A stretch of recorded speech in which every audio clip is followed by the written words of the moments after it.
Good morning. चलो let's start with the solutions to the test number 5.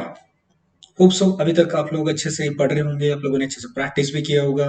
और ये अपना जो सीरीज है solutions to the test series, ये आप लोग देख रहे होंगे और देखने से पहले आप लोगों ने खुद से एक बार अच्छे से पेपर को सॉल्व किया होगा या फिर सॉल्व करने की कोशिश करी होगी। ओके, और वैसा करना पक्का। चलो देखते हैं। तो आज अपन लोग सॉल्व करने वाले पेपर नंबर 5, और ये पेपर एप्लीकेबल होने वाला है अपनी Mahavitaran junior assistant accounts as well as MIDC junior and senior accountant, ये दोनों के लिए सिमिलरली या फिर एक जैसा एप्लीकेबल होगा। तो आज के पेपर में अगर हम बात करें महावितरण का, तो इनका स्कोर होगा टोटल 110 और एमआईडीसी वालों के लिए होगा 100। ठीक है, एमआईडीसी के लिए वालों के लिए कितना होगा?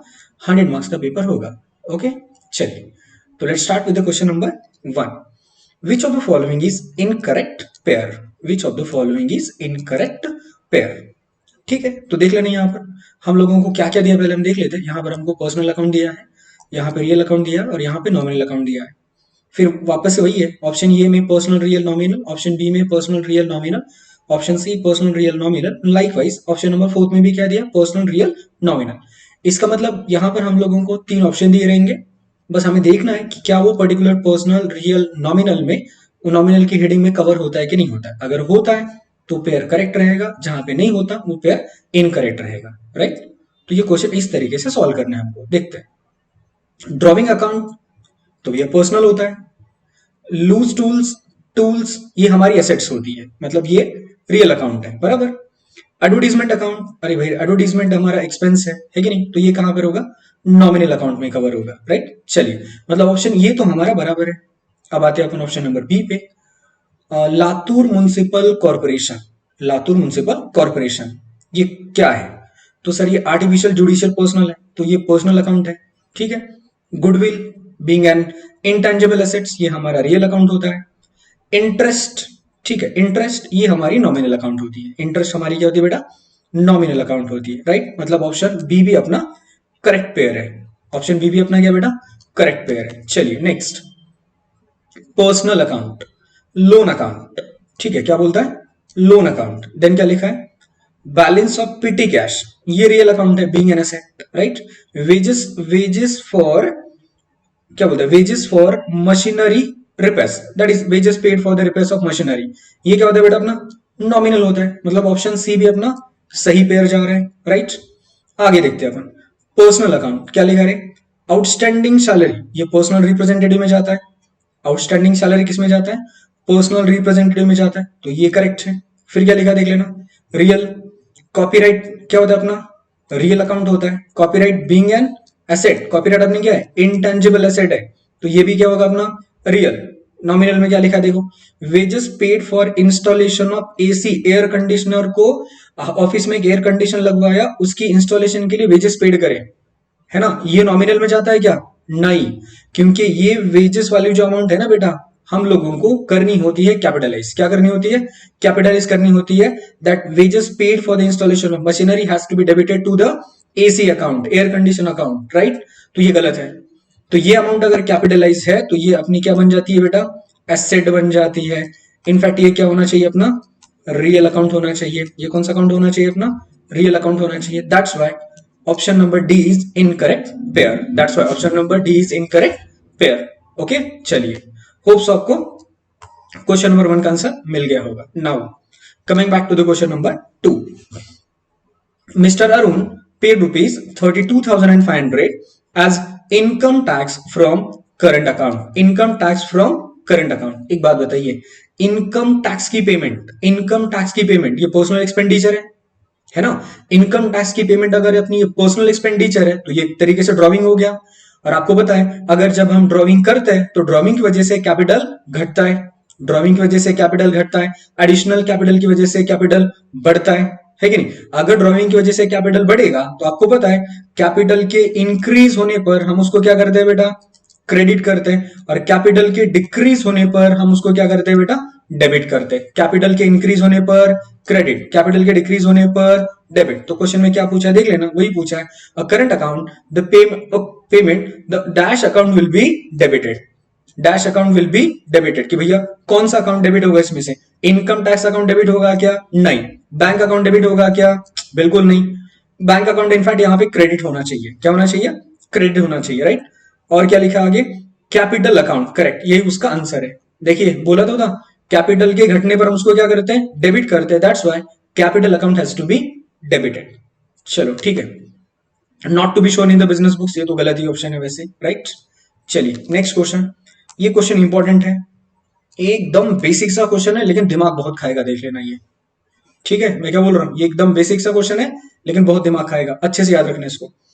The concerned account debited in the journal should be, the concerned account debited in the journal should be, क्या लिखा है, debited in the ledger but reference should be of respective credit account, respective credit account, right। फिर क्या बोल रहे हैं, credited in the ledger but reference should be of respective debit account, option C देख लेना, credited in the ledger and reference should be of respective credit account, ठीक है। तो ऑप्शन डी भी देख लेते हैं अपन, ऑप्शन डी क्या कहते हैं, debited in the ledger and the reference should be of respective debit account, okay. अब जरा मैं इसका आंसर दे दूं, इसके पहले आप लोगों ने आंसर क्या दिया था एक बार कहीं पे लिख के रखना, ओके। ये क्वेश्चन बड़ा ही इंटरेस्टिंग क्वेश्चन है, पहले ना इसको अपन समझते हैं। ये क्वेश्चन क्या कह रहा है देखना, the concern account debited in the journal, मतलब जो जर्नल में अकाउंट डेबिट हो चुका है वो अकाउंट। लेट्स से एग्जांपल के लिए मैं कहता हूं मशीनरी एक्वायर्ड, मशीनरी एक्वायर्ड, इसका एंट्री क्या बनेगा रे बेटा, मशीन अकाउंट डेबिट, और क्या करेंगे अपन, to bank account, machine account debit to bank account, ये अपना एंट्री बनता है। तो बेसिकली अब ये इस अकाउंट के बारे में बात कर रहे हैं, कौन से अकाउंट के बारे में, इस अकाउंट के बारे में बात कर रहे हैं। अब देख लेना, अगर मैं आपसे ये कहूं कि भैया मशीन अकाउंट जो डेबिट हो चुका है ना, इस अकाउंट के डेबिट साइड पे अपन क्या लिखते हैं, टू बैंक अकाउंट, मतलब ये अकाउंट डेबिट ही होगा बट रेफरेंस किसका दिया जाएगा पता है, क्रेडिट का, रेफरेंस किसका दिया जाएगा, क्रेडिट का। तो देख लेना ऑप्शन कहां पर मिलेगा, ऑप्शन नंबर 1 में मिलेगा, debited in the ledger but reference should be of credit account, that's why इसका आंसर क्या अपना ऑप्शन ई, ठीक है। चलिए next, the basic consideration in distinction between capital and revenue expenditure is are, देख लेना कोई भी खर्चा कैपिटल है या रेवेन्यू है, हम ये कौन से बेसिस पे डिसाइड करते हैं, हम ये कौन से बेसिस पे डिसाइड करते हैं। तो यार हम लोगों ने रेगुलर चैप्टर के अंदर ऑलरेडी पढ़ा था कि कोई भी खर्चा कैपिटल है कि रेवेन्यू है, ये देखने के लिए हम क्या करते हैं, सबसे पहले तो अपन नेचर ऑफ बिजनेस देखते हैं कि बिजनेस का नेचर क्या है, राइट ना। मान के चलना कि अगर कोई बंदा, जिस बंदे का बिजनेस है फर्नीचर को खरीदना बेचना, उसके लिए परचेस ऑफ फर्नीचर ये एसेट नहीं होगा, गुड्स होगा। अगर किसी का बिजनेस है रियल एस्टेट में डील करना, तो लैंड एक्वायर करना, बिल्डिंग एक्वायर करना, ये उनके लिए क्या हो जाएगा, रेवेन्यू, कैपिटल थोड़ी ना होगा। बट ऑर्डिनरी बिजनेस करने वालों के लिए, जिनका काम लैंड एंड बिल्डिंग में डील करना नहीं है, या फिर जिनका काम फर्नीचर में डील करना नहीं है, अगर ये लोग land and building and furniture acquire करेंगे तो इनके लिए वो खर्चा क्या रहेगा, कैपिटल रहेगा, जाहिर सी बात है। इसका मतलब नेचर ऑफ बिजनेस यहाँ पे कंसिडर किया जाता है, राइट। चलिए फिर अगला, मैंने आपको ये भी बताया था, ऐसा एक्सपेंडिचर जिस एक्सपेंडिचर की वजह से आपका प्रॉफिट, जिसका मैंने क्या बोला था, ऐसा एक्सपेंडिचर जिस एक्सपेंडिचर की वजह से अगर आपकी प्रॉफिटेबिलिटी बढ़ती है, आपकी प्रॉफिटेबिलिटी क्या होती है, बढ़ती है, तो ऐसा खर्चा क्या रहेगा, बोलिए ऐसा खर्चा क्या रहेगा, कैपिटल। ऐसा खर्चा क्या रहेगा, मतलब अर्निंग कैपेसिटी अगर आपका बढ़ता है उस एक्सपेंडिचर की वजह से, तो खर्चा क्या होता है, कैपिटल होता है, अन्यथा क्या होता है, रेवेन्यू। मतलब नेचर ऑफ एक्सपेंडिचर भी यहां पे मैटर करता है। एंड इसके अलावा सबसे important, the purpose of expenditure भी यहां पे कंसीडर करा जाता है, बराबर क्या नहीं। तो ये सारी चीजें कंसिडर करके हम लोग ये डिसाइड कर लेते हैं whether the given expenditure is capital और रेवेन्यू। तो देख लेते हैं यहाँ पे हमको क्वेश्चन में क्या दिया गया, तो कह रहा है कि नेचर ऑफ बिजनेस कंसिडर करते हैं क्या, हाँ। Effect on the revenue generating capacity, हाँ क्या, बिल्कुल। अगर अर्निंग कैपेसिटी बढ़ता है, अर्निंग कैपेसिटी बढ़ेगा, capital, right. The purpose of expenditure consider करते हैं क्या, हाँ। तो भैया इसका आंसर क्या होना चाहिए, 1, 2 एंड 3, कहां पर है, ऑप्शन नंबर डी में मिल जाएगा, 1, 2 एंड 3, ठीक है। चलिए नेक्स्ट, अब ये क्वेश्चन तो बैंक रिकंसिलिएशन स्टेटमेंट का क्वेश्चन है और बड़ा ही सिंपल क्वेश्चन है, ये आप लोगों को आना चाहिए, मैं इसे कंसिडर करके चलता हूं। चलो ठीक है, फिर भी मैं इसका आंसर बता देता हूं आपको। Under bank reconciliation statement while adjusting cash book, भैया कैश बुक को एडजस्ट करते टाइम पर क्या कह रहा है, all the errors and omissions in the cash book are taken into consideration, correct, यही उसका आंसर है, ये उसका क्या है, आंसर है। ठीक है, चलो next. In journal transaction are recorded on, भैया जर्नल में ट्रांजेक्शन कौन से बेसिस पर रिकॉर्ड करते हैं, तो भैया इसका आंसर तो सिंपल है, जर्नल में ट्रांजेक्शन क्रोनोलॉजिकल ऑर्डर में रिकॉर्ड किए जाते हैं। जर्नल के अंदर ट्रांजेक्शन कौन से ऑर्डर में रिकॉर्ड किए जाते हैं बेटा, तो क्रोनोलॉजिकल ऑर्डर में जर्नल के अंदर ट्रांजेक्शन को रिकॉर्ड करा जाता है। ठीक है, चलिए coming to the next question. When when the opening inventory is overstated, when the opening inventory का मतलब होगा बेटा बेसिकली यहाँ पे ओपनिंग स्टॉक, क्या लिखा है यहाँ पे, ओपनिंग इन्वेंटरी का मतलब क्या होगा, opening stock. when opening inventory is overstated the net income of the accounting period will be, मतलब ये कहना क्या चाहता है कि अगर आपका ओपनिंग स्टॉक ओवर स्टेटेड हो जाए, ओवरकास्ट हो जाए, है कि नहीं, या फिर ओवर वैल्यूड हो जाए, तो ऐसे केस में करंट ईयर के इनकम के ऊपर क्या इंपैक्ट होगा, क्या इंपैक्ट होगा। तो इसके लिए ना मैंने आपको फाइनल अकाउंट्स पढ़ाते टाइम पर सिंपली एक बात बताई थी, कौन सी बात बताई थी पता है, कि बेटा डेबिट साइड और ये क्रेडिट साइड, तो याद रखना डेबिट साइड और ये अपना मान के चलिए ग्रॉस प्रॉफिट, इन दोनों के बीच में रिलेशन कौन सा होता है पता है, इनवर्स रिलेशन होता है। इन दोनों के बीच में क्या रिलेशन होता है, इनवर्स रिलेशन होता है। इसका मतलब क्या होता है, अगर ये डेबिट साइड बढ़ेगा तो प्रॉफिट क्या होगा, घटेगा। डेबिट साइड के इंक्रीज होने पर प्रॉफिट क्या होगा, घटेगा। और डेबिट साइड के डिक्रीज होने पर प्रॉफिट क्या होगा, इंक्रीज करेगा। प्रॉफिट क्या करेगा बताइए, इंक्रीज करेगा। दैट्स व्हाई डेबिट साइड और ग्रॉस प्रॉफिट इन दोनों के बीच में कौन सा रिलेशन होता है, इनवर्स रिलेशन होता है। और क्रेडिट साइड और बेटा ग्रॉस प्रॉफिट इन दोनों के बीच में डायरेक्ट रिलेशन होता है। कौन सा रिलेशन होता है, डायरेक्ट रिलेशन होता है। क्रेडिट साइड के बढ़ने पर प्रॉफिट क्या होगा, बढ़ेगा, और क्रेडिट साइड के घटने पर प्रॉफिट क्या होगा, घटेगा। राइट, तो अगर इसके ऊपर जैसे यहां पर ओवर स्टेटेड का क्वेश्चन आ गया है, तो पॉसिबली अगर इसके ऊपर कोई भी क्वेश्चन आ गया तो अब तुम लोगों को अच्छे से आंसर करने आ जाएगा। चलिए बताइए, खुद ही आंसर बताइए कि अगर ओपनिंग स्टॉक ओवर स्टेट हो जाए, ओपनिंग स्टॉक आधा किधर है, डेबिट साइड पे, अगर ये बढ़ जाएगा तो प्रॉफिट क्या होगा, घटेगा। प्रॉफिट क्या होगा, घटेगा। दैट्स व्हाई इसका आंसर क्या होना चाहिए, अंडरस्टेटेड। इसका आंसर क्या होना चाहिए बता दीजिए, अंडरस्टेटेड होना चाहिए। चलिए, ज्वाइंट वेंचर अकाउंट कौन सा अकाउंट है, ज्वाइंट वेंचर अकाउंट कौन सा अकाउंट है, सिंपल है। ज्वाइंट वेंचर पढ़ाते टाइम पर पहला ही लाइन था कि joint venture account is a nominal account, joint venture account is a nominal account. चलिए next question. Commission paid by a consignor to the consignee to promote a credit sale, to promote a credit sale is known as, क्या बोलते हैं, कौन सा commission बोलते हैं उसको, del creditor commission कहते हैं उसको। कौन सा कमीशन कहते हैं बेटा, डेल क्रेडिटर कमीशन कहते हैं। और याद रखना, जब कंसाइनर कंसाइनी को डेल क्रेडिटर कमीशन देता है ना, तो ऐसे टाइम पर अगर बैड डेट हो जाए, अगर बैड डेट हो जाए तो ये नुकसान किसका होगा पता है, कंसाइनी का होगा। बैड डेट का नुकसान किसका होगा, कंसाइनी का होगा। कंसाइनर का होगा क्या, नहीं। ओके, इसके ऊपर आपको अलग से ऐसे भी क्वेश्चन आ सकता है। if the deal creditor commission is provided by consignor to the consignee, then bad debt is borne by, then the bad debt is borne by, कि bad debt का जो भी लॉस होगा ये कौन बॉर्न मतलब कौन बियर करेगा, तो इसका आंसर क्या है, कंसाइनी खुद बियर करेगा। राइट, कंसाइनी खुद बियर करेगा। और अगर bad debt deal credere commission ना दिया जाए तो, बोलो डील क्रेडिटर कमीशन ना दिया जाए तो अब खर्चा किसका होगा, सोचो। अरे कंसाइनर का होगा। चलिए, sir what about ordinary commission, तो बेटा ये कमीशन है ना, ये कमीशन टोटल सेल्स के ऊपर जो कमीशन दिया जाता है उसको अपन क्या बोलते हैं, ऑर्डिनरी कमीशन। क्या बोलते हैं उसको, ऑर्डिनरी कमीशन। और ओवरहेडिंग कमीशन का मतलब क्या है, ओवरहेडिंग कमीशन का मतलब क्या, चलो आप मुझे सोच के बता देना। ओवरहेडिंग कमीशन, ये तीन ही टाइप है कमीशन के, ordinary commission, del credere commission and overriding commission. लेकिन ये भी इंपॉर्टेंट है, आप याद रखना और मुझे बता दो क्या होता है आंसर। ठीक है, थोड़ी देर के बाद आंसर करो मुझे। Next, unavoidable dash is unavoidable and should spread over the entire consignment while valuing in consignment inventory। एक बात याद रखना, जो अवॉइडेबल होता है और अनअवॉइडेबल होता है। और याद रखना, अनअवॉइडेबल लॉसेज जो होते हैं ना वो नॉर्मल लॉसेस होते हैं। अनअवॉइडेबल लॉसेस क्या होते हैं, नॉर्मल लॉसेस होते हैं। और अवॉइडेबल लॉसेस को अपन क्या बोलते हैं, एबनॉर्मल लॉस बोलते हैं। जैसे फायर की वजह से स्टॉक खत्म हो जाना, एक्सीडेंट की वजह से गुड्स का नुकसान हो जाना, ये अवॉइडेबल्स में जाता है। राइट, और ओवर द टाइम पीरियड होता है ना, मान के चलो पेट्रोल का इवेपोरेशन हो जाना, ये नॉर्मल लॉस है। इसको अपन कंट्रोल कर सकते हैं क्या, नहीं कर सकते।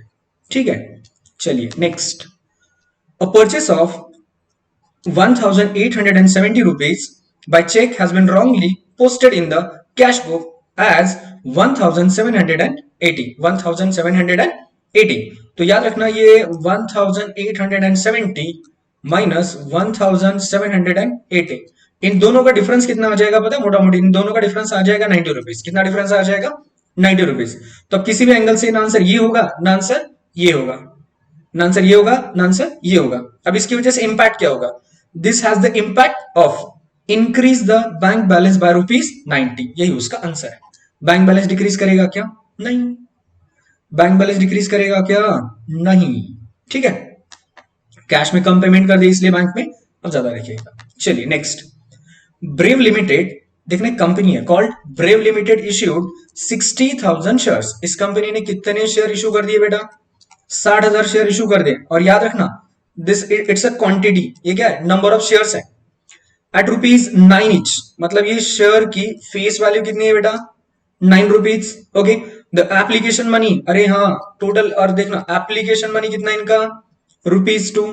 अलॉटमेंट कितना है? ठीक है, अलॉटमेंट पे कितना लेना है बेटा? ₹4 लेना है। अलॉटमेंट मनी कितना है? 4। And first and the final call कितना था? ठीक है, सॉरी फर्स्ट कॉल कितना था? ये फर्स्ट कॉल, हाँ सॉरी ये फाइनल कॉल नहीं है, ये क्या अपना फर्स्ट कॉल है। कितना है? 1। 4 और 2 कितना हो गया? 6। और ये कितना हो रहा है? 7, बराबर है। और ये इन टोटल ये शेयर था कितने का रे? ₹9 का। तो 9 में से अगर 7 चला जाएगा तो बचेगा कितना? ₹2। तो ये ₹2 आपका क्या रहेगा? फाइनल कॉल का अमाउंट। ₹2 क्या रहेगा आपका? फाइनल कॉल का अमाउंट। तो यहां पे पूछा भी हुई, देख लेना, the amount of final call will be, कितना रहेगा? ₹2। अमाउंट ऑफ फाइनल कॉल कितना रहेगा? ₹2 रहेगा। नेक्स्ट चलिए, हाँ ये क्वेश्चन मैं आपके लिए वापस से होमवर्क छोड़ रहा हूं। क्यों पता है? ये क्वेश्चन ना हम ऑलरेडी कर चुके हैं, लास्ट टेस्ट के अंदर ये क्वेश्चन हम ऑलरेडी सॉल्व कर चुके हैं। इसके लिए आप लोग रेफर करना test number 3। Exact same to same question है, सिर्फ पार्टनर के नाम और मैंने अमाउंट बदल दिया है। फिर भी आपके कंसेप्ट के लिए अगर बताना है तो इन case of death of a partner, in case of death of a partner हम क्या करते हैं पता? पार्टनर की डेथ तक का प्रॉफिट और लॉस क्या करते हैं? उनका जो कोई प्रॉफिट और लॉस शेयरिंग रेशियो होगा ना, उस रेशियो में हम उसको बांट देते हैं।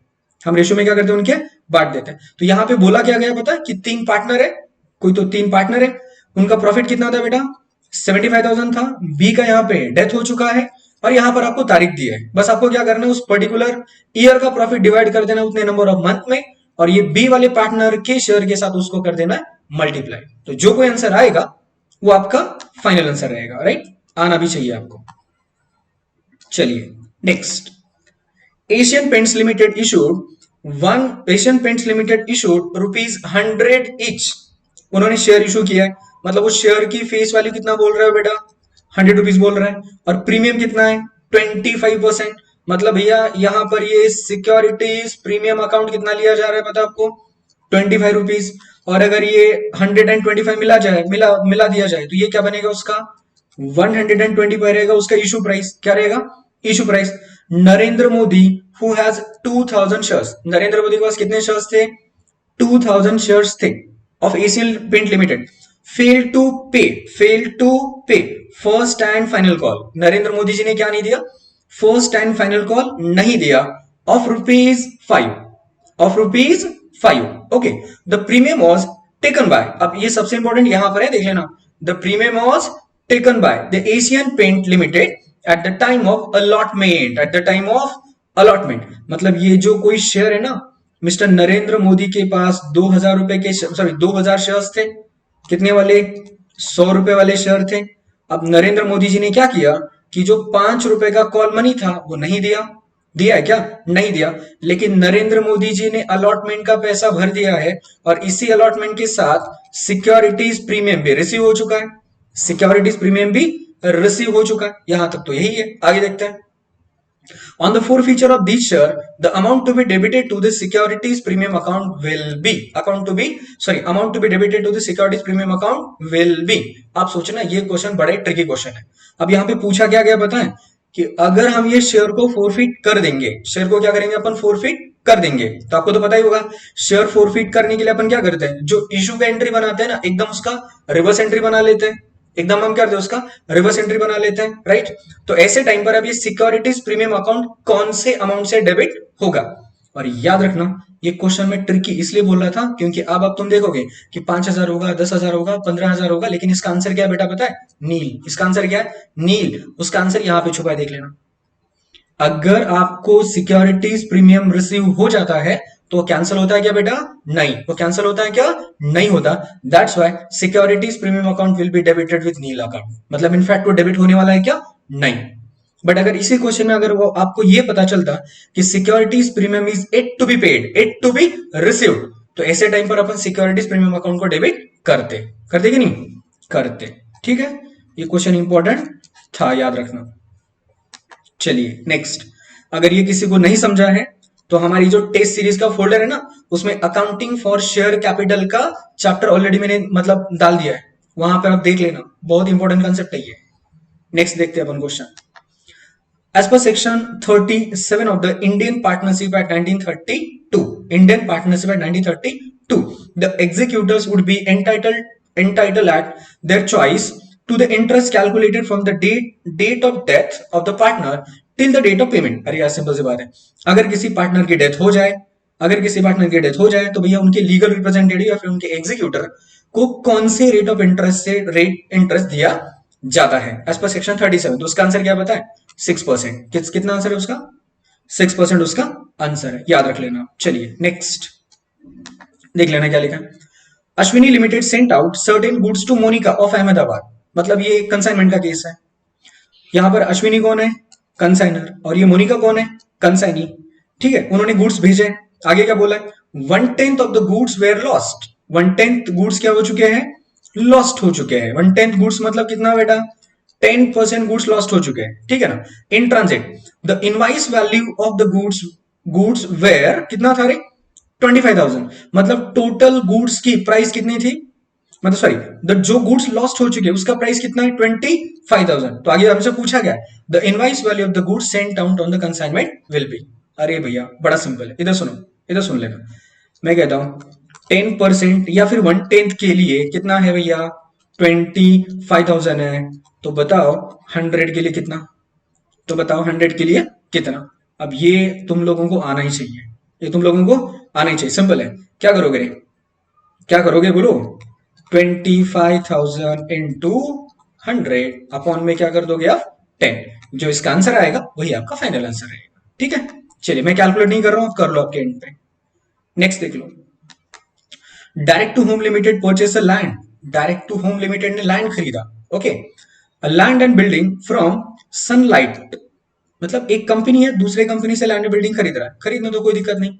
फॉर बुक वैल्यू ऑफ ₹5, मतलब वो लैंड की बुक वैल्यू कितनी है बेटा, वो लैंड का बुक वैल्यू अपने को कितना दिया है, the given value is of ₹5 lakh. वो लैंड कितने का है, 5 लाख रुपए का है। आगे क्या बोले, the consideration was paid by issue of 12% debentures of ₹100 each at discount of 20%, at discount of 20%।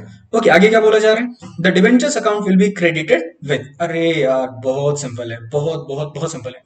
Debentures account कितने से क्रेडिट होगा आपको बस ये बता देना है। आपको क्या बताना है, डिवेंचर्स अकाउंट कितने से क्रेडिट होगा आपको सिर्फ ये बताना है। तो ऐसे टाइम पर अपन कर दे क्या बताएं, सेल कंसिडरेशन है ना, अपॉन क्या कर देते भैया, इशू प्राइस। और यहां पे इशू प्राइस कितना है, 100 का डिवेंचर अब कितने में जा रहा है, 80 में जा रहा है। 100 का डिवेंचर कितने में जा रहा है, 80 में जा रहा है। तो जब तुम इसकी कैलकुलेशन करोगे तो आपको क्या मिल जाएगा, number of debentures to be issued, क्या मिल जाएगा, number of debentures to be issued मिल जाएगा, बराबर। और ये number of debentures to be issued को आपको क्या कर देना है, मल्टीप्लाइड कर देना है, किसके साथ बेटा, उसकी फेस वैल्यू के साथ। किसके साथ करना है, फेस वैल्यू के साथ मल्टीप्लाइड कर देना है, तब जाकर के आपको आंसर क्या मिल जाएगा। ये सब मल्टीप्लाइड करने के बाद आपका आंसर आना चाहिए, मेरे ख्याल से इट शुड बी अराउंड, एक मिनट अपन कैलकुलेट ही करके देख लेते हैं कि इसका आंसर क्या आ जाएगा। देख लेना, आपके लिए कैलकुलेटर अलाउड नहीं है, आपको ये सब कैलकुलेशन कैसे करने पड़ेंगे, मैनुअल कैलकुलेशंस ही करने पड़ेंगे, क्योंकि आपके लिए कैलकुलेटर अलाउड है क्या, नहीं है, राइट।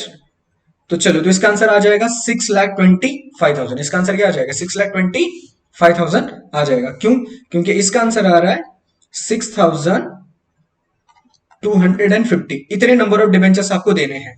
तो उसके बाद आगे क्या करोगे, 6,250 इंटू 100 कर दोगे तो आपको क्या मिल जाएगा, सीधा आंसर आपका ये रहेगा। ठीक है, डन। आप कर लेना आपके एंड पे calculations. Next, the trade receivables of messrs Santosh amount to rupees कितना। ट्रेड रिसीवेबल्स का मतलब कुछ नहीं होता बेटा, ये होते हैं अपने डेटर्स। क्या रहते हैं, अपने डेटर्स रहते हैं। अब 20 बैड डेट कितना दिया रे, 3,000, मतलब आना कितना था। एक एक बात बताओ, यहां से हमको आना कितना था, 25,000 रुपीज आना था, उसमें से बैड डेट कितना हो गया रे, 3,000 रुपए का बैड डेट हो गया। इसका मतलब क्या हो जाएगा, तो 25,000 -3 कर देंगे तो अपने पास अभी डेटर कितने के बचे हैं, 22,000 के, राइट। आगे भी कुछ दिया रहेगा। अब इन्होंने आगे बोला है कि भैया इसमें से हमको मतलब आरडीडी बनाना है, कितने का, 2% का आरडीडी बनाना है। तो अब आप क्या करोगे, 22,000 का आपको कितना करना है बताए, 2% करना है। 22,000 का 2% माइनस कर देना, आरडीडी के तौर पे कितना आ जाएगा, ये 440। कितना आ जाएगा, 440 आ जाएगा। तो इसका मतलब अब आप लोगों का नेट अमाउंट जो बचेगा, जस्ट मिनट कहीं गलत ना हो जाए, 22,000 माइनस अपन सीधा क्या कर देंगे, 2%। तो इसका आंसर आ जाएगा 21,560। कितना आ जाएगा, 21,560। आगे क्या बोला उन्होंने, डिस्काउंट कितना देना है, 1%। तो अब इससे सीधा क्या कर देना, 1% माइनस कर देना। ये जो दिख रहा है, ये दिख रहा है आपको 21,560 माइनस क्या करना है आपको, यहां से 1% कर देना है। माइनस क्या करना है आपको, 1% माइनस कर देना है। अब ये कितना आ जाएगा, 1%, 21,560 इंटू 1%, ये आ जाएगा 215 रुपए। कितना आ जाता है ये, 215 रुपए। तो अब इसका जब तुम ये माइनस कर दोगे तो इसका आंसर क्या मिलेगा आपको, बोलो जी क्या मिलेगा। अब नीट अमाउंट कितना दिखेगा आपका, 21,560 माइनस 250, 21,000 ये आपका आंसर रहेगा, 21,344 रुपीज। ठीक है। तो सर ये एक्चुअली कंसेप्ट काय का, ये मतलब ये कंसेप्ट कहां से है, तो ये ना आप लोगों के फाइनल अकाउंट से कंसेप्ट है। ये अपना अपना कंसेप्ट कहां से, फाइनल अकाउंट का कंसेप्ट है। तो इसकी कैलकुलेशन करते टाइम पर आपको सबसे पहले क्या करना पता है, डेटर्स लेने। सबसे पहले क्या करना है आपको, डेटर्स लेने। डेटर में से सबसे पहले क्या माइनस करना है आपको, बैड डेट। क्या माइनस करना है, बैड डेट। फिर उसके बाद किसका नंबर लगेगा, आरडीडी। उसके बाद किसका नंबर लगेगा, आरडीडी। और सबसे लास्ट में आपको क्या माइनस करना है पता है, डिस्काउंट। सबसे लास्ट में आपको क्या माइनस करना है, डिस्काउंट माइनस करना होता है। ठीक है, चलो next question. Mister Ratan Tata consign 100 sets of TVs to Narayan Murthy. Ratan Tata ने नारायण मूर्ति जी को एक 100 टीवी सेट्स भेजे, और आगे क्या लगा, नारायण मूर्ति एट 10,000 ईच। मतलब एक टीवी सेट का कीमत कितना धरे, मतलब 1 piece of TV set is equal to 10,000 rupees, बराबर है। 5 टीवी सेट्स वेर डैमेज्ड। अरे बाप रे, इसका मतलब कितने टीवी सेट डैमेज हो गए बेटा, अभी 5 टीवी सेट डैमेज हो गए। मतलब आपका नुकसान कितना हो गया है, 50,000 का। आपका नुकसान कितना हो गया, अभी 5 टीवी सेट डैमेज हो जाएंगे तो आपका 50,000 का लॉस हो चुका है, बराबर। Okay, due to transit the unavoidable था ये, तो ऐसे टाइम पर हर एक टीवी सेट का प्राइस कितना होगा। अरे सिंपल सी बात है, एक काम करो ना, ये जो 5 टीवी सेट थे ना, 5, तो ये 5 इंटू 10 कर देना, आंसर कितना आ जाएगा, 50,000। और ये पूरी की पूरी कॉस्ट आप आपको डिवाइड करनी है, किसके साथ, किसके साथ करनी है, number of TV sets. Number of क्या करना है आपको, टीवी सेट्स। इसका मतलब होगा क्या पता है, सिंपली आपके पास पहले कितने टीवी सेट्स थे, बोलो कितने टीवी सेट्स थे आपके पास, 100 थे। अब आपके पास 5 खराब हो गए, मतलब बचे कितने, 95 बचे। तो आपको टोटल कॉस्ट को डिवाइड कर देना किसके साथ, 95 के साथ। आपका आंसर आ जाएगा भैया, अब एक टीवी सेट की कीमत कितनी रहेगी। कर लोगे ना आप कैलकुलेशन, कर लोगे ना, करना चाहिए, आना भी चाहिए। इतना सिंपल कैलकुलेशन नहीं आता क्या, ठीक है ना, आना चाहिए। अगर नहीं आता तो मैं हूं, बाद में पूछ लें। चलो नेक्स्ट,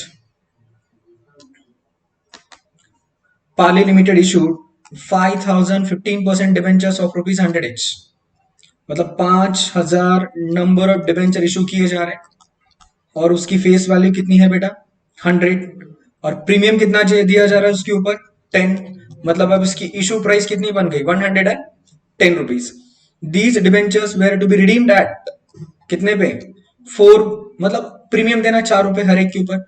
मतलब ये इशू करते टाइम पर 104 का था, सॉरी 110 का था, और रिडीम करते टाइम पर कितने का बना रहे बेटा, 104 का, राइट। मतलब इन टोटलिटी अगर इसके ऊपर नुकसान एज अ नुकसान देखा जाए तो कितना होगा, आई एम सॉरी।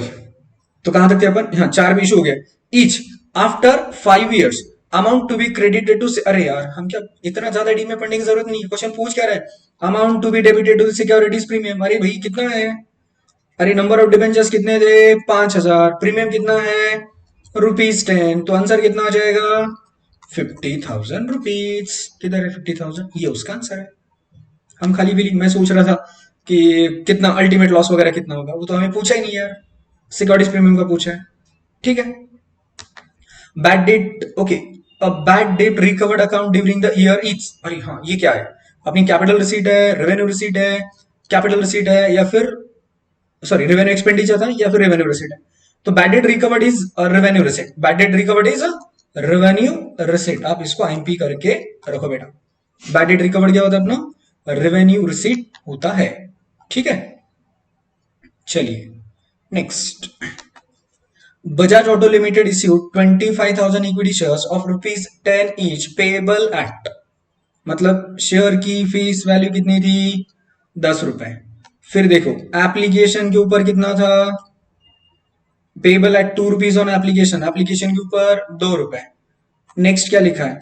अलॉटमेंट के ऊपर कितना था बेटा? ₹3 था। दिया क्वेश्चन में देख लेना। अलॉटमेंट के ऊपर 3। और क्या ₹2 on first, okay. First call कितना, कितने का था? फर्स्ट कॉल है ₹2 का।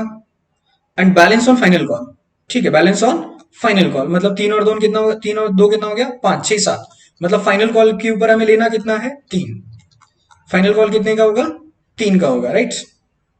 तो Archit who had 1,000 shares paid full amount with the allotment money, with the allotment money, the amount to be debited to the bank account at the time of receipt of first call, receipt of first call। अरे भैया एक काम करो, first call receive होते time पर अपने पास bank में कितना बैलेंस आएगा हमको वो बता देना है। मुझे एक बात बताओ, सबसे पहले अपने पास नंबर ऑफ शेयर्स कितने हैं? 5,000। फर्स्ट कॉल कितने का था? बोलो भैया फर्स्ट कॉल कितने का था? किधर गया फर्स्ट कॉल? ये देख लेना, आपको यहां पे दिखेगा ₹2 का था। तो 5,000 इंटू 2 कितना बनेगा?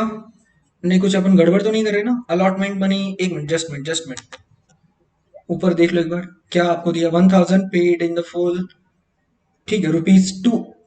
हाँ 2 ही है बेटा, बराबर है। ये क्या एकदम 2 ही लिखा गया है। और हाँ ये 5,000 शेयर्स नहीं थे, सॉरी, ये शेयर्स एक्चुअली 25,000। यहाँ पे शेयर्स कितने हैं वही तो मैं सोच रहा था, मैंने कुछ तो पढ़ा है वहां पे लेकिन अलग लग रहा था। अब देख लेना फर्स्ट कॉल पे इन टोटल आपको पैसा मिलना कितना चाहिए? 25,000 थे और फर्स्ट कॉल पे आना कितना था? ₹2। तो हमें आना कितना चाहिए? 50,000 रुपीज। तो आप सोचोगे सर यही हमारा आंसर है क्या? नहीं, रुको जरा। ये जो 1,000 अर्चित के पास 1,000 शेयर्स थे ना, उस बंदे ने क्या किया बताए? 1,000 इंटू 2, ये तो एडवांस में देके रखा हुआ है, ये तो एडवांस में दे के रखा हुआ है। मतलब उस बंदे ने हमको एडवांस में पैसा ऑलरेडी कितना दिया है? कॉल इन एडवांस अपने पास कितना है? 2,000। तो ये 50,000 में से अब हमें कितना माइनस करना पड़ेगा? 2,000 माइनस करना पड़ेगा। तो फर्स्ट कॉल के टाइम पर अपने पास पैसा ही कितना रिसीव होने वाला है? 48,000। कितना होगा? 48,000। तो ढूंढो आंसर कहां पर है? 50 है क्या? नहीं। 75, सॉरी 47 नहीं, 49 नहीं, ये उसका आंसर डी होगा।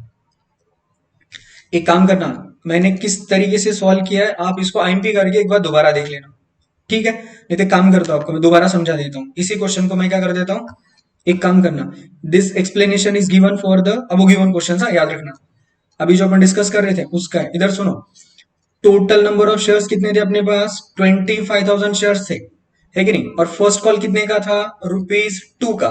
मतलब इन टोटल फर्स्ट कॉल अगर हमें पूरा पूरा मिल जाता तो कितने से मिल जाता? 50,000 से मिल जाता, बराबर कि नहीं? लेकिन हुआ क्या, एक बंदा है अर्चित करके, उसके पास कितने शेयर है बेटा? 1,000 शेयर है। अब उस बंदे ने 1,000 शेयर्स के ऊपर ₹2 ऑलरेडी एडवांस में भर दिया है। मतलब अब वो वापस से eight the time of first call ये हमको पैसा दोबारा देगा क्या? नहीं। मतलब ये ₹2,000 हमको एडजस्ट करने पड़ेंगे against calls in advance, against calls in advance. मतलब ये अमाउंट रिसीवेबल है और ये ऑलरेडी अमाउंट रिसीव्ड है, दोनों के अगर डिफरेंस निकालोगे तो दैट आंसर इज कितना? 48,000। कितना? 48,000। दैट्स व्हाई उस क्वेश्चन का आंसर क्या है अपना? 48,000 आंसर रहेगा। क्या रहेगा उसका आंसर? 48,000 आंसर रहेगा। That's it, done. चलिए next. In a bank reconciliation statement, when a balance as per cash book is taken at starting point, then direct deposit from the customer ₹2500 will be. बताइए, अगर हमारा cash book का debit balance शुरुआत में मतलब starting point है, direct deposit from customer क्या होने चाहिए? Added, subtracted, ignore, none of the above. Then इसका आंसर है एडेड। भैया बैंक का बैलेंस बढ़ा है तो कैश बुक का भी बढ़ना चाहिए, दैट्स व्हाई हम इसको क्या करते हैं, ऐड कर देते हैं। हम इसको क्या करते हैं बेटा, ऐड कर देते हैं। याद रखना ये ऊपर के क्वेश्चन के लिए मैंने एक्सप्लेनेशन दिया था, कहीं इसको इस क्वेश्चन का एक्सप्लेनेशन ना समझ लेना। ठीक है, let me erase the given working. चलिए next, debit balance as per cash book क्या दिया है बेटा, debit balance as per cash book दिया है। मैं अंदर का नहीं पढ़ता, कितना दिया आपको, 1500। मतलब आपका शुरुआत का बैलेंस कितना है, 1500। देन क्या बोलता है, check deposited but not cleared. Check deposited but not clear मतलब एक बात याद रखना, हमने बैंक में चेक डिपॉजिट किया तो मैं कैश बुक में मैंने बैलेंस ऑलरेडी बढ़ाया होगा, लेकिन बैंक में बढ़ा है क्या, नहीं। तो इसको तुम क्या करोगे, minus. Cheque issued but not cleared, cheque, अरे यार यार ये माइनस हो रहा है तो ये क्या होगा, प्लस होगा, सीधी बात है ना, ये क्या होगा, प्लस हो जाएगा, right. The bank allowed interest, bank ने अगर इंटरेस्ट को प्लस किया है तो हमको भी प्लस करना है, तो ये ₹50 क्या होने वाला है, प्लस होगा। बैंक ने डिविडेंड कलेक्ट किया, वो भी क्या हो जाएगा बेटा, फिर प्लस हो जाएगा। ठीक है, तो अब हमें बताना इसका आंसर क्या आ जाएगा, आप कर लोगे, ये जो हमने प्लस माइनस दिया ना, आप इसको प्लस माइनस कर देना। टेंटेटिवली इसका आंसर बनना चाहिए 1650। कितना बनना चाहिए, 1650। और एक बात याद रखना, बीआरएस के क्वेश्चन सिंपल होते हैं, आपको बीआरएस में ना सिर्फ आपको फॉर्मेट देखना पड़ेगा अच्छे से। आपको बीआरएस में क्या करना पड़ेगा, एक अच्छे से फॉर्मेट देखना पड़ेगा। अगर डेबिट बैलेंस पर कैश बुक दिया है तो कौन कौन से आइटम प्लस होते हैं, अगर आपको क्रेडिट बैलेंस दिया है तो कौन कौन से आइटम प्लस होते हैं, कौन से आइटम माइनस होते हैं, बस इतना याद रखना। लेकिन याद रखना कि आप लोगों को ना बीआरएस के चैप्टर के ऊपर मिनिमम, बीआरएस के चैप्टर के ऊपर मिनिमम 2 क्वेश्चन तो आएंगे ही आएंगे, चाहे एग्जाम कोई भी क्यों ना हो। ठीक है, प्रैक्टिकल लाइफ का मतलब चैप्टर है वो, इंपॉर्टेंट चैप्टर है, उसके ऊपर क्वेश्चंस आते ही आते हैं। ठीक है, चलिए next question. The total cost of goods available for sale with the company during the current year, मतलब क्या ना से ये आपका like it's your opening stock, बोल सकता हूँ क्या, अरे बोलो ना, बोल सकता हूँ कि नहीं, हाँ जी बिल्कुल बोल सकता हूँ। तो मैंने ये साइड पे लिख लिया। देन क्या बोलता है, total sales made during the year, मतलब सेल्स कितना हो गया, 13 लाख रुपए का। तो हम इसको कहाँ पे लिखेंगे बेटा, क्रेडिट साइड पे। If the gross profit margin of the company is 30, इसको हम बोलते हैं 33.33%, 33.33% ऑन कॉस्ट, ऑन कॉस्ट दे रहा है। The closing inventory during the year, अब आपको क्या करना पड़ेगा बताएं, आपको एक मैं बात बता देता हूं, आप लोग याद रखना, अगर 20% दिया है भाई तो अपन क्या लेते हैं, 25%, बराबर है कि नहीं। अगर आप लोगों को 25% दिया जाए तो क्या प्रॉफिट, मतलब कौन सा परसेंटेज आप यूटिलाइज करते हो, 33.33%। अगर 33.33% दिया जाए तो क्या लेते हो आप, 50%। और अगर 50% दिया जाए तो क्या लेते हो, 75। और 75 दिया जाए तो हमको क्या लेना होता है, 100। क्या लेना होता है, 100। लेकिन यहाँ पे रिवर्स पूछा, हमको क्या पूछा है, रिवर्स पूछा। 33.33 दिया है, क्या लेंगे अपन, 25%। क्या लेंगे अपन, 25%। तो अब एक काम करना आप लोग, 13 लाख का 25% निकालो, कितने का, 13 लाख का। तो 13 लाख का हम लोग निकालेंगे 25%, तो यार अपना कितना आ रहा है, 3,25,000। कितना आ जाएगा, 3,25,000। तो बताइए डेबिट साइड कितना बनेगा, 12 और 3 15, मतलब कितना आ जाएगा, 15,25,000। तो ये साइड का भी टोटल उतना ही होगा। एक काम करिए ना, 15,25,000 में से 13 लाख को हटा दीजिए, है कि नहीं। मतलब एक काम करो, 15,25,000 माइनस ये 13 लाख ये ना, तो इसका आंसर आ जाना चाहिए आपका क्लोजिंग स्टॉक 2,25,000। आंसर है क्या, देखो ऑप्शन सी मिल जाएगा आपको, 2,25,000। चलिए next next next next next next, important है यार, ये सब चीजें इंपॉर्टेंट, आपको ध्यान रखनी पड़ेगी अच्छे से। ठीक है, होप सो आपने फाइनल अकाउंट्स पढ़ते टाइम पर ऐसी चीजें सीखी होंगी, है ना। चलिए नेक्स्ट है, at the okay, dash are issued by the company to the directors employees at a discount. अरे भाई इसी से आपको पता चलना चाहिए, ऐसे शेयर जो डिस्काउंट पे इशू होते हैं, कौन से होते हैं, स्वेट इक्विटी शेयर होते हैं। कौन से शेयर्स होते हैं, आगे पढ़ो भी मत। कौन से शेयर होते हैं? स्वेट इक्विटी शेयर्स होते हैं, राइट। स्वीट होते हैं क्या? ना। स्वेट होते हैं क्या? यस। रेड ग्रीन ऐसे कुछ शेयर्स होते नहीं होते क्या? नहीं होते। चलिए next question, which of the following statement is correct? तो हमको यहाँ पे स्टेटमेंट 1 एंड स्टेटमेंट 2 ऐसे दो स्टेटमेंट दिए गए हैं, हमको पूछना है। The verification means proving truth. ये क्वेश्चन याद रखना बेटा, आप लोगों को पूछा गया है ऑडिट वाले सब्जेक्ट से। कौन से सब्जेक्ट से? ऑडिट वाले सब्जेक्ट से। वेरिफिकेशन का मतलब क्या होता है? वही है, प्रूविंग द ट्रूथ। तो ये स्टेटमेंट क्या अपना करेक्ट है। ओके, स्टेटमेंट 2 देख लेना। Verification of assets and liability enables auditor to comment on the true and fair state of affairs of business. अरे यार, किसी भी ऑडिटर को ऑडिट करते टाइम पर, सॉरी, ऑडिट करते, अगर ऑडिट उसने किया और अगर वो अपना जब ऑडिट रिपोर्ट बनाएगा तो ऑडिट रिपोर्ट के अंदर उसकी फाइनेंशियल स्टेटमेंट के ऊपर कमेंट एक होती है। तो अगर ऑडिटर को उसके ऊपर कमेंट करना है ना, तो एसेट्स एंड लायबिलिटी का वेरिफिकेशन कमेंट देने के लिए उसको पक्का हेल्प करता है। दैट्स वाई ये भी स्टेटमेंट अपना क्या बेटा करेक्ट है। मतलब दोनों की दोनों स्टेटमेंट क्या अपने करेक्ट है। तो आंसर क्या होना चाहिए? Both the statement are true. क्या लिखा है? Both the statement 1 and 2 are correct. तो उसका आंसर होना चाहिए सी। डी में क्या लिखा है? Both statement 1 and 2 are incorrect. ये तो नहीं होगा। ठीक है। अब ये क्वेश्चन आपको पूछा गया बेटा कॉस्टिंग से। कहां से पूछा गया आपको? कॉस्टिंग बोलने की जगह पे I must say cost account. कहां से पूछा गया आपको? कॉस्ट अकाउंट से पूछा गया। और ये बेसिकली क्वेश्चन बेस्ड है बेटा इकोनॉमिक ऑर्डर क्वांटिटी, जिसको हम क्या कहते हैं? ईओक्यू कहते हैं। जिसको अपन क्या कहते हैं बेटा? ईओक्यू कहते हैं। और ईओक्यू निकालने का फॉर्मूला आपको पता होगा ऑलरेडी। अंडर रूट क्या निकालते हैं अपन? एनुअल रिक्वायरमेंट वगैरह वगैरह। लेकिन पहले अपन देख लेते हैं क्वेश्चन में पूछा क्या जा रहा है। एनुअल डिमांड आपको दिया कितने का? एनुअल डिमांड दिया आपको 3200 का एनुअल डिमांड है अपना। कितने का डिमांड है? 3200 का एनुअल डिमांड है। एनुअल डिमांड दिया गया 3200। और इकोनॉमिक ऑर्डर क्वांटिटी, अरे यार इकोनॉमिक ऑर्डर क्वांटिटी आपको दिया है कितना? 800 का। Determine the time between two consecutive order. दो ऑर्डर के बीच में टाइम कितना होगा?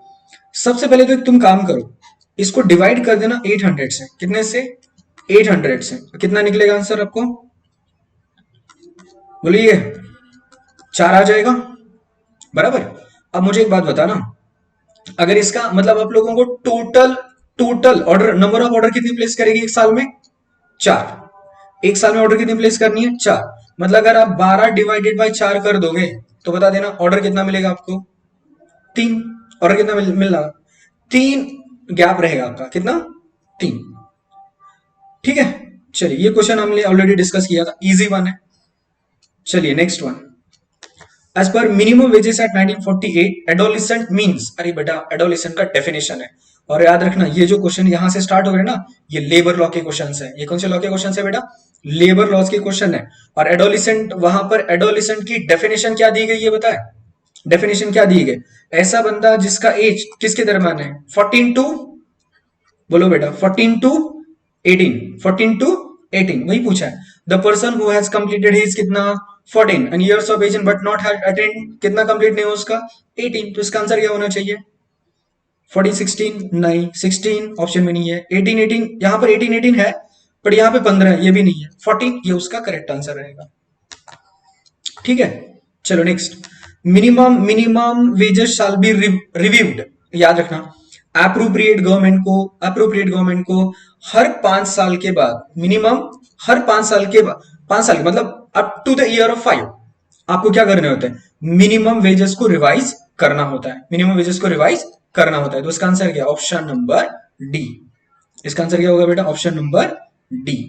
चलिए नेक्स्ट क्वेश्चन जो आपको पूछा गया है, ये क्वेश्चन है आपके कॉन्ट्रैक्ट एक्ट का। कौन से क्वेश्चन, कौन सा एक्ट है बेटा?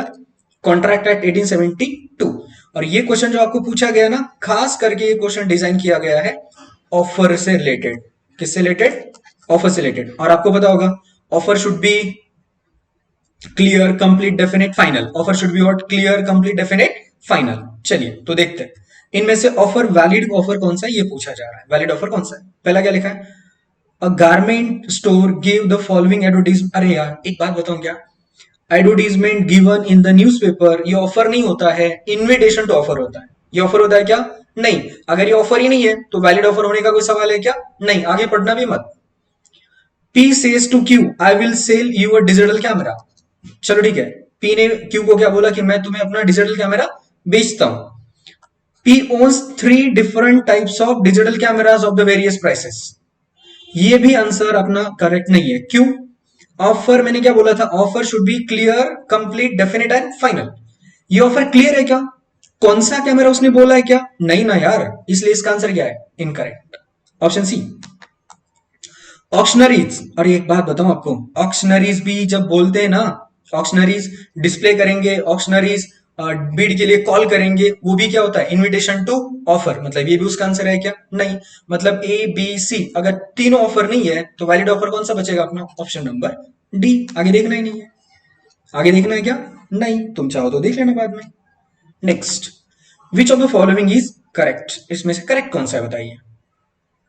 Free consent is not important if consideration is present. Even, अरे यार आगे तो बताने की जरूरत नहीं है।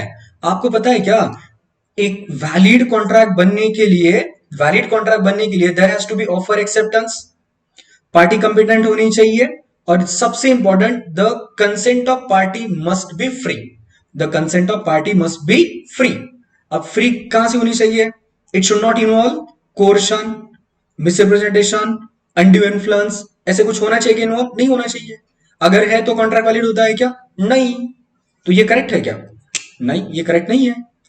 Anticipatory breach and anticipatory bail, अरे भाई एंटीसिपेटरी ब्रीच और एंटीसिपेटरी बेल कहां कनेक्ट कर, ये दोनों थोड़ी ना सेम है। ये सेम है क्या? नहीं, बिल्कुल भी सेम नहीं है। एंटीसिपेटरी ब्रीच का मतलब होता है termination of contract before the actual date of performance, और एंटीसिपेटरी बेल का मतलब क्या होता है? भाई पर्सन को अरेस्ट होने से पहले बेल करा देना। ये दोनों सेम थोड़ी ना, बिल्कुल नहीं। The concept of damage allows one to make the some gain out of it. Damage में कहां पे गेन ढूंढ रहे भैया? ये भी क्या है? इनकरेक्ट है। मतलब साला करेक्ट कोई भी नहीं है क्या? Okay, all of the above are, अरे मिल गया, all of the above are incorrect बोल रहा है ना, तो यही उसका आंसर है। ठीक है, चलिए नेक्स्ट, जीएसटी काउंसिल, इंपॉर्टेंट कर देना इसको, ये क्वेश्चन इंपॉर्टेंट है। जीएसटी काउंसिल का ये क्वेश्चन इंपॉर्टेंट है। Okay, the GST Council will make a recommendation to the central or state government on which of the following matter। कौन से मैटर पे GST Council रिकमेंडेशन देता है? तो एग्जाम्शन, कि भैया कौन से गुड्स एंड सर्विसेज के ऊपर एग्जाम्शन देना है, हाँ रिकमेंड किया जाता है। टैक्स रेट को लेकर रिकमेंडेशन दिया जाता है। और अगर डिस्प्यूट रिजोल्यूशन है सेंटर और स्टेट के बीच में, या फिर स्टेट और स्टेट के बीच में इन रिस्पेक्ट ऑफ जीएसटी, तो इसका भी रिजोल्यूशन कौन प्रोवाइड करता है? मतलब कौन रिकमेंडेशन देता है? तो जीएसटी काउंसिल रिकमेंडेशन देता है। और थ्रेशोल्ड लिमिट, कि कौन से स्टेट में एग्जाम्शन को लेकर, रजिस्ट्रेशन को लेकर क्या थ्रेशोल्ड लिमिट होनी चाहिए, इसके ऊपर भी रिकमेंडेशन कौन देता है? बोलो कौन देता है? GST council. तो यार 1 2 3 एंड 4, ये चारों के ऊपर रिकमेंडेशन देने का काम जीएसटी काउंसिल का होता है। दैट्स व्हाई इसका आंसर क्या होना चाहिए? All of the above. इसका आंसर क्या होना चाहिए? All of the above. Services accounting code, services accounting code कितने डिजिट का होता है पूछा है, तो बेटा 8 डिजिट का होता है। कितने डिजिट का होता है? 8 डिजिट का होता है। लेकिन सिर्फ यहाँ पे 8 डिजिट का नहीं पूछा है। पूछा है क्या? नहीं। और उसके फर्स्ट टू डिजिट क्या होता है? तो याद रखना, अपना एसएससी कोड जो होता है, SSC code is of in total, sorry, ये 8 डिजिट का होता है। कितने डिजिट का होता है? 8 डिजिट का होता है। और उसके फर्स्ट टू डिजिट जो होते हैं ना, वो क्या होता है? जीरो जीरो होते हैं। क्या होता है? Zero zero. ढूंढो आंसर कहां पर है। यहां पे क्या लिखा है? 5 6 8 यहां पर है। 8 दूसरी जगह पर कहीं पे नहीं है। और इधर क्या लिखा है? सब दो दो दो दो। इसका मतलब उसका आंसर यही है, 8 एंड 2। चलो एक मिनट, अब एक्चुअली ना यहाँ पे आंसर भी फ्लैश हो गया। ये आंसर भी फ्लैश हो गया। ठीक है, यहाँ पे होना नहीं चाहिए था बट लेकिन हो गया। ठीक है, आपको क्या दिया देख लेना। इनवाइस का डेट दिया 30 अक्टूबर, रिसीट ऑफ इनवाइस का डेट दिया 5 नवंबर, डिलीवरी का डेट क्या दिया 26 ओके अक्टूबर दिया है, और 10 नवंबर दिया है। तो एक काम करो ना, इसमें से सबसे पहले क्या होगा रे? क्या होगा? ये उससे सबसे पहले आ जाएगा। तो उसका आंसर क्या है? 26 अक्टूबर। ठीक है, एक्चुअली यहाँ पे करेक्शन होना चाहिए। यहाँ पे आंसर भी कॉपी हो चुका है। इनफैक्ट क्वेश्चन में आंसर मिल गया आपको। ठीक है ना? चलिए देख लेना, डिडक्शंस अवेलेबल अंडर सेक्शन 16। अब सर ये कौन से चैप्टर का आ गया? तो ये है बेटा अपना इनकम टैक्स का chapter number 1, that is income from salary. और इनकम फ्रॉम सैलरी में सेक्शन नंबर कहां से कहां तक है? Section number 15 to 17, right. और वहां पे सेक्शन नंबर 16 में क्या डील करे जाते हैं आप लोगों को? डिडक्शंस। क्या दिए जाते हैं आप लोगों को? डिडक्शन। और यहाँ पे कितने डिडक्शन मिलते हैं बेटा? 3। पहला कौन सा होता है? Standard deduction. दूसरा कौन सा होता है? दूसरा कौन सा होता है बताइए? स्टैंडर्ड के बाद प्रोफेशनल टैक्स पेड। और तीसरा होता है एंटरटेनमेंट अलाउंस। लेकिन याद रखना, entertainment allowance is available as a deduction only in case of government employee. किसके केस में? गवर्नमेंट एम्प्लॉय के केस में अलाउड है, बाकी के केस में अलाउड होता है क्या? नहीं। अब हमको क्या पूछ रहा है कि सेक्शन नंबर 16 में इनमें से कौन कौन से डिडक्शन मिलेंगे?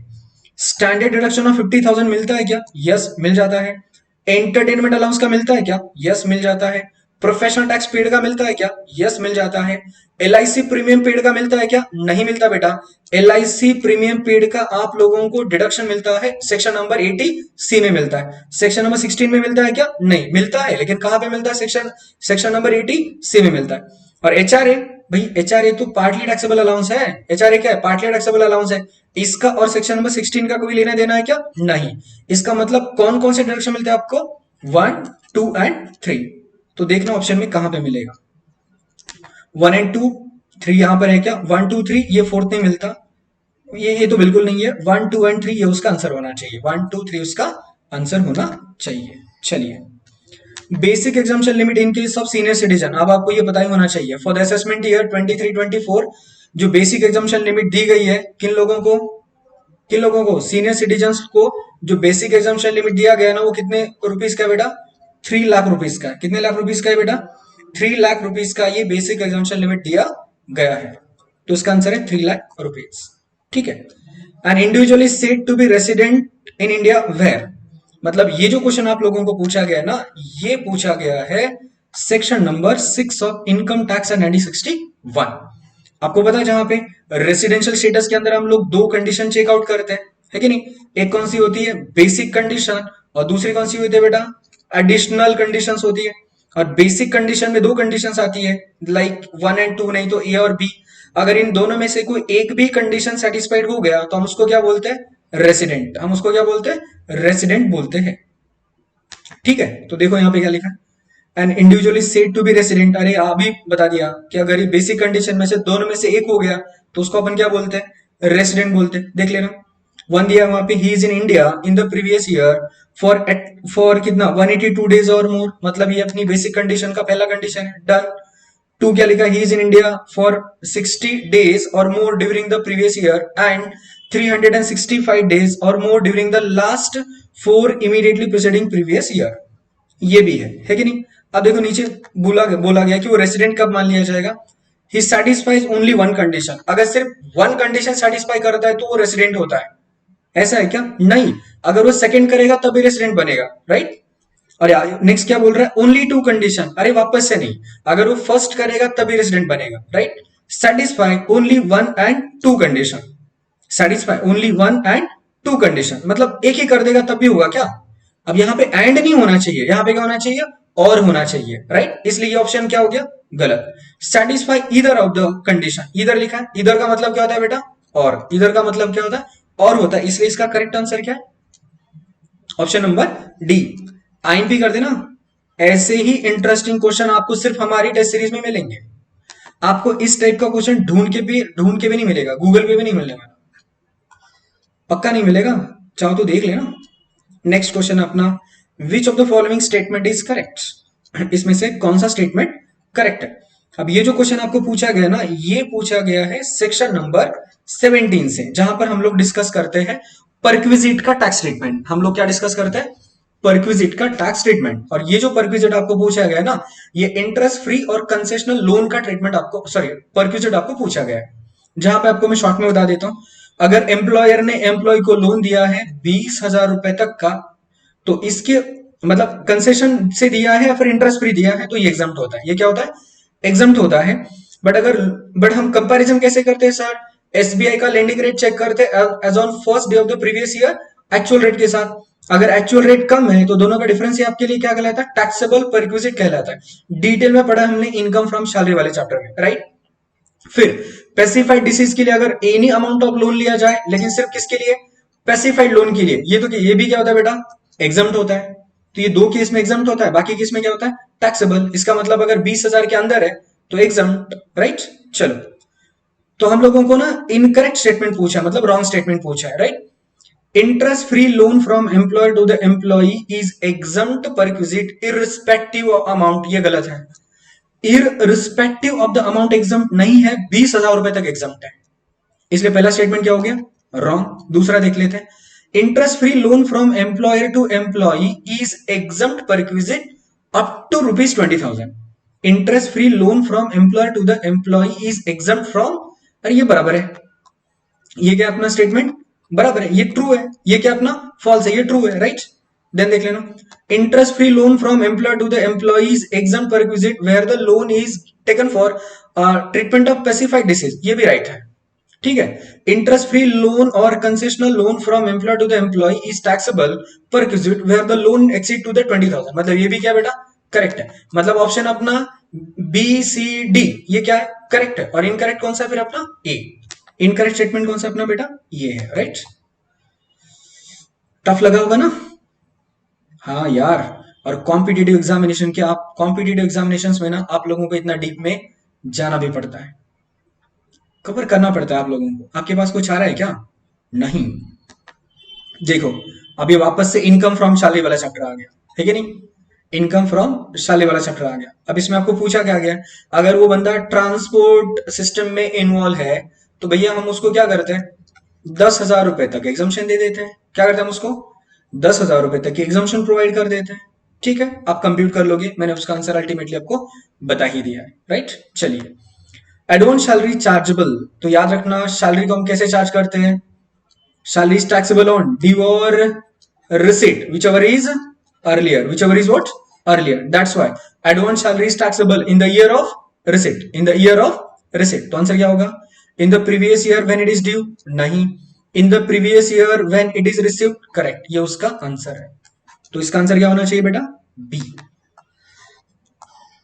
चलिए नेक्स्ट, आगे क्या दिया हुआ है, ₹150 पर मंथ। एक मिनट, ऊपर कुछ लिखा है क्या, हाँ यहाँ पे लिखा है, mister Shrikant has two sons, mister Shrikant has two sons and he is in the receipt of children education allowance. याद रखना, मैं आपको प्रोविजन बता देता हूँ, कैलकुलेशन आप खुद कर लोगे।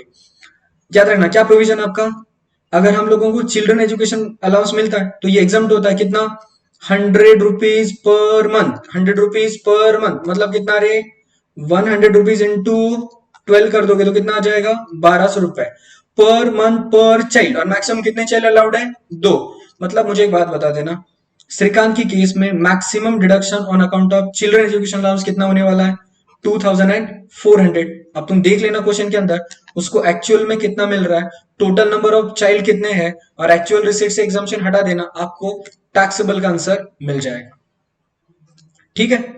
चलिए, pension is chargeable to tax, pension is chargeable to tax, ठीक है। अब ये पेंशन वाला क्वेश्चन आ गया है ना, पेंशन ज्यादा टेंशन देता है, याद रखना पेंशन क्या होता है, ज्यादा टेंशन देता है। और एक बात याद रखना, यहाँ पे ना uncommitted pension is fully taxable, ऐसा है क्या, अनकमिटेड पेंशन फुली, अनकमिटेड का मतलब होता है जो लमसम में नहीं मिल रहा है, और कमिटेड का मतलब होता है जो लमसम में मिलता है। और आपको एक बात बताऊं क्या, जो कमिटेड पेंशन होता है ना वो टैक्सेबल होता है, चाहे एम्प्लॉय कोई भी क्यों ना हो।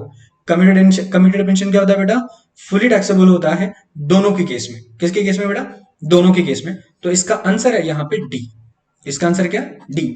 Committed pension is fully exempt, अरे सॉरी डी नहीं, डी में तो फुली एग्जम्प्ट लिखा है, तो ये क्या, ये गलत हो गया।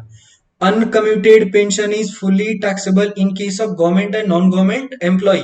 Commuted pension is fully exempt in the hands of government और, अरे एक काम करिए, commuted pension is fully exempt, uncommuted, उसका आंसर सी कर देना बेटा, उसका आंसर क्या कर देना, सी कर देना, ठीक है। चलिए नेक्स्ट, नेक्स्ट देख लेते हैं अपन। Chaturvedi is an employ employed at Delhi, अरे याद रखना दिल्ली दिया है, और आगे क्या लिखा आपको, he was paid a monthly house rent allowance, मतलब ये एचआरए दिया आपको, क्या दिया हुआ बेटा आप लोगों को, ये एचआरए दिया हुआ है। और एचआरए की कैलकुलेशन अपन कैसे करते हैं, एक्चुअल अमाउंट रिसीव, मतलब हम क्या करते हैं यहाँ पर एक्चुअल अमाउंट ले लेते हैं, और क्या करते हैं, अगर मेट्रो सिटी है तो अपन क्या करते हैं, 50% ऑफ सैलरी, क्या करते हैं अपन 50% ऑफ सैलरी लेते हैं, फिर अपन माइनस क्या करते हैं 10% ऑफ सैलरी, क्या लेते हैं अपन 10% ऑफ सैलरी माइनस, क्या करोगे 10% of salary minus rent paid, आप क्या करोगे, रेंट पेड, और ये अमाउंट हम यहाँ पे आउटर में ले लेते हैं, और इन तीनों में से जो सबसे लोअर होगा वो क्या होता है अपना एग्जम्प्ट, इन तीनों में से जो सबसे लोअर होगा वो क्या होता है अपना एग्जम्प्ट होता है। और एग्जम्प्ट अमाउंट को अपन क्या करते हैं, एक्चुअल अमाउंट रिसीव्ड से माइनस कर देंगे तो हमें क्या मिल जाता है, टैक्सेबल एचआरए। क्या मिल जाएगा हम लोगों को, टैक्सेबल एचआरए मिल जाएगा। मैंने प्रोविजन बता दिया है, अब आप कैलकुलेशन कर लोगे, सिंपल है। क्या करना है आपको, एक्चुअल एचआरए लेना है। और हाँ सर, सैलरी का डेफिनेशन तो बता दीजिए। तो यहाँ पे सैलरी का मतलब होगा बेसिक सैलरी, सैलरी का मतलब क्या होगा, बेसिक सैलरी लेकिन ड्यू वाला। फिर आप क्या करोगे, डीएनएस अलाउंस लोगे, लेकिन कौन सा लोगे, ईफ वाला। ईफ का मतलब क्या होता है, if it forms a part of salary. फिर आप क्या लेते हो बेटा, कमीशन लेते हो, if it is given on the fix percentage of sale, if it is given on the fix percentage of sale, ये उसका क्या रहेगा, सैलरी। सब कुछ तो बता दिया। अब आपको सैलरी मिल गया है, सैलरी का 50% करिए, सैलरी का 10% करिए, और क्या करिए, रेंट पेड माइनस कर दीजिए, आंसर मिल जाएगा। ठीक है, चलिए next. As per Companies Act 2013, which of the following company is not required to prepare cash flow statement? याद रखना, कैश फ्लो स्टेटमेंट बनाया जाता है अकाउंटिंग स्टैंडर्ड 3 के हिसाब से। किसके हिसाब से, अकाउंटिंग स्टैंडर्ड 3 के हिसाब से। और एक बात याद रखना, small company, one person company और डोरनामेंट कंपनी, इन तीनों को अपना कैश फ्लो स्टेटमेंट बनाने का रिक्वायरमेंट नहीं है। हर एक पब्लिक लिमिटेड कंपनी को irrespective of their turnover cash flow statement बनाना ही होता है। तो हमारा आंसर क्या होना चाहिए, 1, 2 एंड 3। 1, 2 एंड 3 इनको कैश फ्लो स्टेटमेंट बनाने का रिक्वायरमेंट नहीं है। ठीक है, नेक्स्ट अगला क्वेश्चन वही आगे देख लेना। कैश फ्लो स्टेटमेंट का अकाउंटिंग स्टैंडर्ड कौन सा है, तो उसका आंसर क्या है, 3, अकाउंटिंग स्टैंडर्ड 3। चलिए next, which of the following do not result into the cash outflow. इनमें से ऐसी कौन सी एक्टिविटी है जो एक्टिविटी कैश, जिस एक्टिविटी में कैश आउटफ्लो नहीं होता। एक बात बताओ, डेप्रिसिएशन नॉन कैश एक्सपेंडिचर है, no cash outflow. Loss on sale of fix asset, भाई इसमें तो कहां पर कैश आउटफ्लो होता है क्या, नहीं होता है, तो ये भी नहीं है। Amortisation of intangible asset, it do not involve cash outflow. Creation of reserve, भाई इसमें भी तो कहां पे हो रहा है ना कैश आउटफ्लो। तो याद रखना, ये 1 से लेकर आपको यहां तक एक भी जगह पर कैश आउटफ्लो होता है क्या, नहीं होता है क्या, नहीं। तो आपका आंसर क्या आना चाहिए, ऑल ऑफ द अबव। मतलब दिए हुए एक भी एक्टिविटी में से कैश आउटफ्लो होता नहीं, कैश आउटफ्लो होता नहीं। ठीक है, चलिए तो इसका आंसर आना चाहिए बेटा all of the above. Next, dash standard मतलब कौन सा अकाउंटिंग स्टैंडर्ड डील करता है, क्या बोलता है, अमालगमेशन के साथ। अमालगमेशन वाला अकाउंटिंग स्टैंडर्ड कौन सा है, अमालगमेशन वाला अकाउंटिंग स्टैंडर्ड कौन सा है, तो इसका आंसर आता है 14। Accounting standard 14 deal with the, किसके साथ डील करता है बोलिए, अमालगमेशन। ठीक है, नेक्स्ट, करंट रेशियो क्या होता है, अरे बेटा सिंपल है, current ratio is equal to current asset upon current liabilities. देख लीजिए कहां पर है, current asset upon current liabilities. अरे भाई ऑप्शन नंबर एक में मिल गया, आगे देखने की जरूरत है क्या, नहीं सर। चलो नेक्स्ट, द रेशियो और the percentage of contribution margin to sale, मतलब क्या बोलता है, द रेशियो और द मतलब ratio of contribution to margin, इसका नाम क्या है, इसको पीवी रेशियो भी बोलते हैं, इसको क्या बोलते हैं, PV ratio. Marginal income to income ratio भी बोलते हैं, कंट्रीब्यूशन टू सेल्स रेशियो भी बोलते हैं, और वेरिएबल प्रॉफिट रेशियो भी बोलते हैं। वाह क्या मस्त क्वेश्चन है। मतलब इनमें से इसका नाम क्या है, तो इसका नाम ऑल ऑफ दी अबव है यार, इसका नाम क्या है, ऑल ऑफ दी अबव है। मतलब that ratio is also known as PV ratio, margin income ratio, contribution to sales ratio and variable profit ratio. इस क्वेश्चन को आईएमपी करना यार, that ratio is also known as PV, marginal contribution and variable profit. That's why इसका answer क्या है, all of the above। ठीक है, तो चलिए यहां पे हमारा मतलब solution to the test number 5 हो जाता है फिनिश। होप सो आप लोगों के आंसर्स अच्छे से आ रहे होंगे, और ये जो मैं टेस्ट सीरीज के मतलब मैं कोशिश कर रहा हूं आप लोगों को एक्सप्लेनेशन देने की, इसका आपको कहीं ना कहीं फायदा भी हो रहा होगा। ठीक है, चलिए मिलते हैं अगले टेस्ट सीरीज के वीडियो सॉल्यूशंस में। तब तक के लिए टाटा बाय बाय। अच्छे से लगे रहना स्टडी में, और महावितरण का पोस्ट या फिर एमआईडीसी अकाउंटेंट जूनियर या सीनियर अकाउंटेंट, इसकी पोस्ट कंफर्म कर लेना है यार। ठीक है, ऐसा चांस लाइफ में बार बार नहीं मिलता। ठीक है, thank you, tata bye bye.